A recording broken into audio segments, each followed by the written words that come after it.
नहीं करेंगी, क्योंकि हम सब के लिए आज इसके प्रति जागरूक होना अति आवश्यक है। साथियों, इसलिए यह मेला किसानों को जल प्रबंधन की उन्नत तकनीकों से जोड़कर एक जल आंदोलन के रूप में ये ले सकता है। मैं विश्वविद्यालय के हमारे वैज्ञानिकों से भी मैं आग्रह करता हूं कि आप शोध को प्रयोगशाला तक ये सीमित न रखें, बल्कि हर खेत, हर किसान तक पहुंचाने का काम इस आप अपनी शोध को काम करें। किसानों और वैज्ञानिकों का सीधा संवाद होना चाहिए कृषि को नई ऊंचाइयों पर, ताकि हम ले जा सकें। ये हमारी सरकार की सोच है।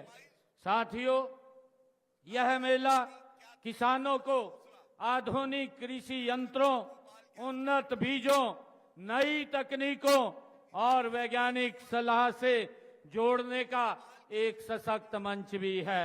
यहाँ पर 150 से ज्यादा स्टॉल, आधुनिक कृषि यंत्रों का प्रदर्शन, मिट्टी और पानी की जांच सुविधा, रोगग्रस्त फसलों की जांच और निदान, फसल प्रतियोगिता और यहाँ ये सब मिल करके इस मेले को ज्ञान, नवाचार और प्रेरणा का संगम ये बना रहे हैं।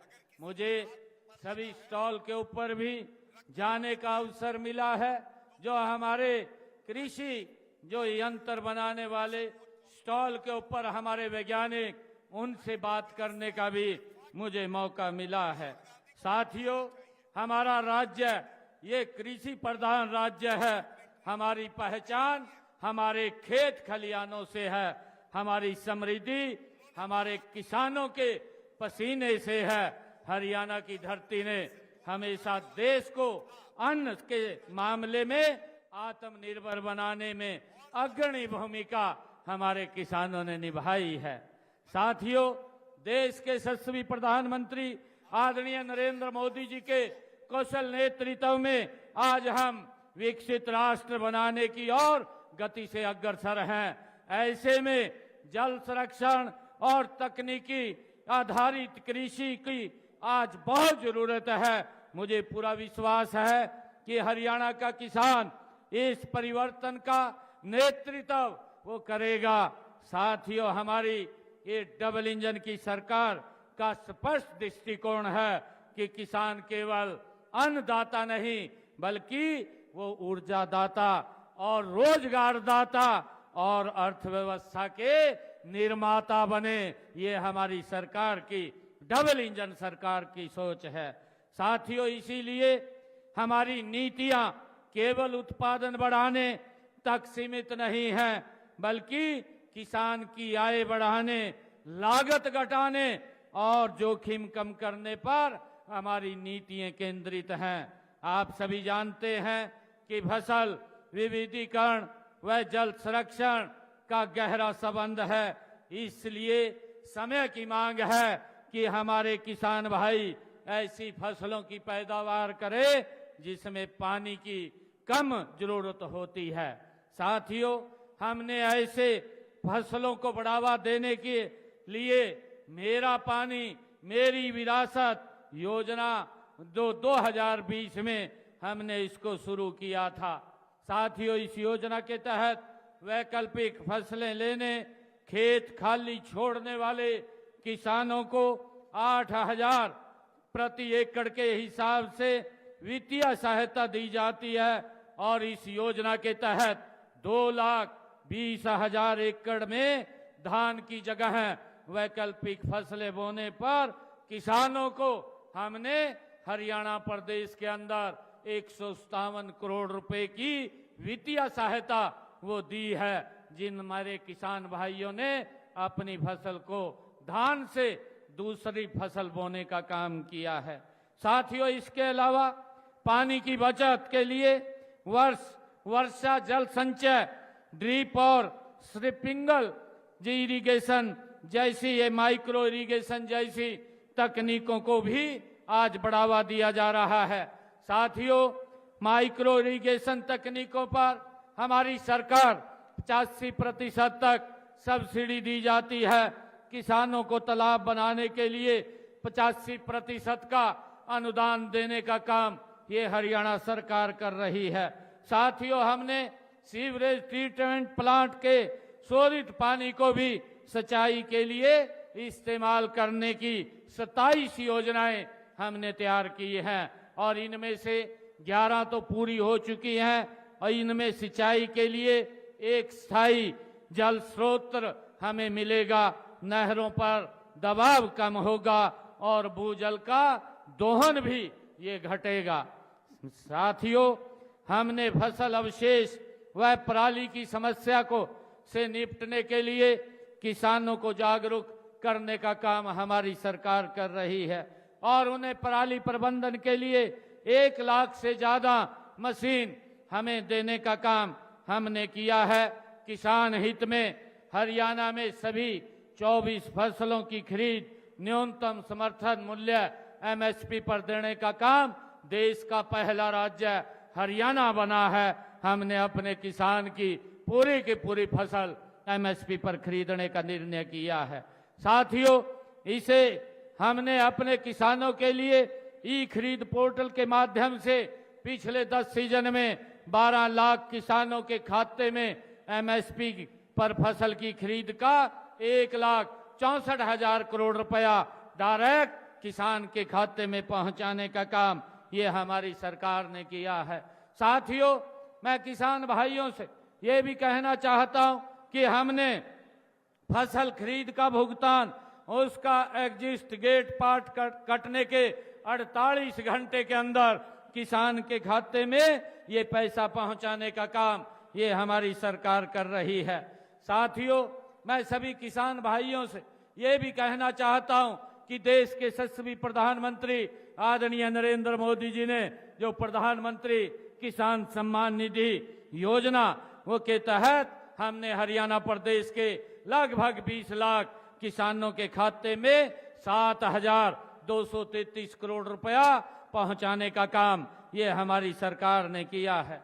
साथियों, मुझे ये भी बताते हुए कि मेरे हरियाणा प्रदेश के किसान की अगर फसल का खराबा होता है उस खराबे के मुआवजे का भी जो प्रधानमंत्री फसल बीमा योजना है के क्लेम के तहत हमने हरियाणा प्रदेश के अंदर लगभग 15,500 करोड़ रुपया हरियाणा प्रदेश के किसान के खाते में पहुंचाने का काम किया है।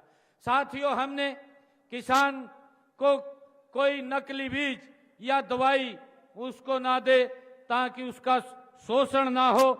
हमने किसान हित में नकली बीज व नकली कीटनाशकों पर रोक लगाने के लिए हमने कानून बनाया है और मैं यहाँ पर जो हमारे बीज व कीटनाशक बनाने वाली कंपनियों के प्रतिनिधि हैं मैं उनसे भी अनुरोध करूंगा कि आप हमें नकली बीज व नकली कीटनाशक की रोकथाम में आप हमें सहयोग दीजिए।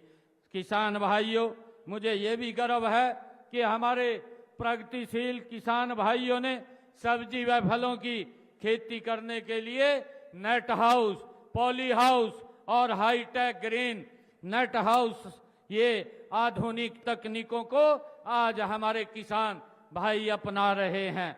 हमने बागवानी को बढ़ावा देने के लिए सब्जियों व फलों के लिए भावांतर भरपाई योजना भी लागू की है और इस योजना के तहत हमने अब तक 35,000 किसानों के 35,000 से अधिक किसानों के खाते में 157 करोड़ रुपया ये भावांतर भरपाई का पहुंचाने का काम ये हमारी सरकार ने किया है। किसान भाइयों, हरियाणा ये देश का पहला राज्य है जिसने बागवानी किसानों को भी मौसम की अनिश्चितताओं के जोखिम से मुक्त किया है और इसके लिए हमने मुख्यमंत्री बागवानी बीमा योजना में 21 फसलें शामिल की हैं। साथियों, आप सभी जानते हैं कि मिट्टी की सेहत अच्छी होगी तो फसल का स्वास्थ्य भी अच्छा होगा।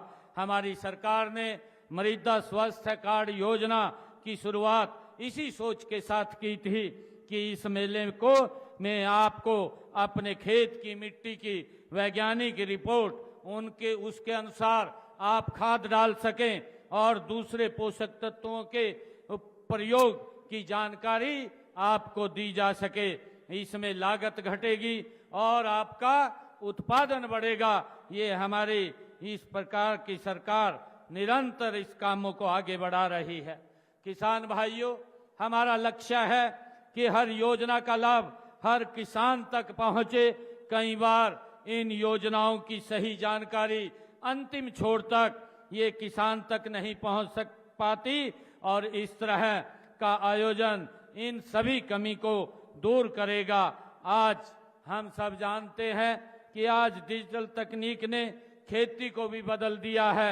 हम ड्रोन, रिमोट सेंसिंग और एआई आधारित जो हमारी निर्णय प्रणाली है और डिजिटल खेती जैसे नवाचारों आप किसान भाइयों तक पहुंचाने का काम ये हमारी सरकार कर रही है। किसान भाइयों, यह मेला केवल प्रदर्शनी देखने का ये अवसर नहीं है, बल्कि यह ज्ञान का एक बड़ा खजाना है जिसको हम नजदीक से देखते हैं, समझते हैं और उसका लाभ लेते हैं। साथियों, मैं आपसे अनुरोध करता हूं कि आप यहां से जो भी जानकारी आप लोगों को आपने यहां से खेती में जो मिली है उसको अपनी खेती के लिए उसका उपयोग अवश्य करें। जल बचाना, मिट्टी का परीक्षण कराना और वर्मी कंपोस्ट का उपयोग करना, फसल विविधीकरण करना, ये सब कदम प्राकृतिक संसाधनों के कुशल प्रबंधन करने और किसानों की आमदनी बढ़ाने में ये सभी बड़े कारगर सिद्ध होंगे।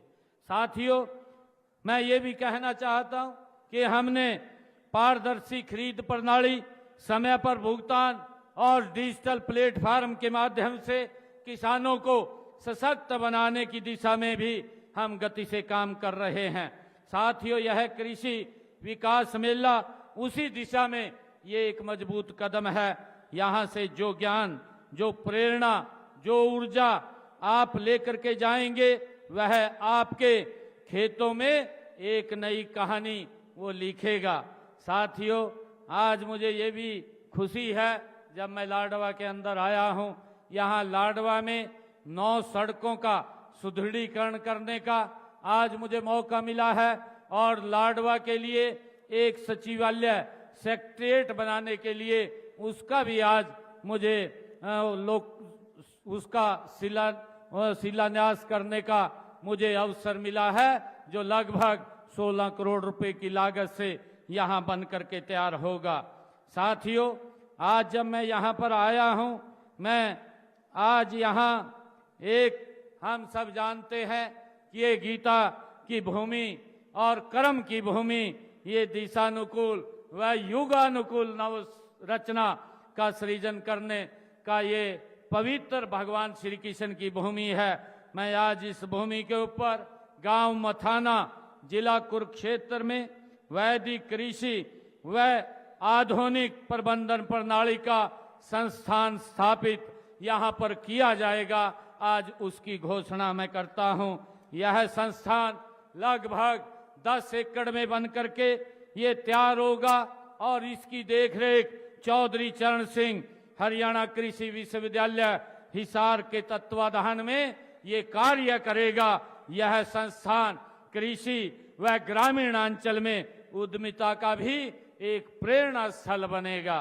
साथियों, आज मैं एक और ये घोषणा करता हूं कि हमारा जो ये कैथल, डांड, कुरुक्षेत्र, पीपली से यमुनानगर, लाडवा, रादौर के रोड को सुदृढ़ीकरण और इसको 4 लाइनिंग बनाने की भी मैं घोषणा करता हूं। साथियों, यह 152D एक्सप्रेसवे और NH44 नए अंबाला श्यामली एक्सप्रेसवे को के साथ भी ये रोड जुड़ेगा और मजबूत होगा, जिससे कि हमारे इस क्षेत्र के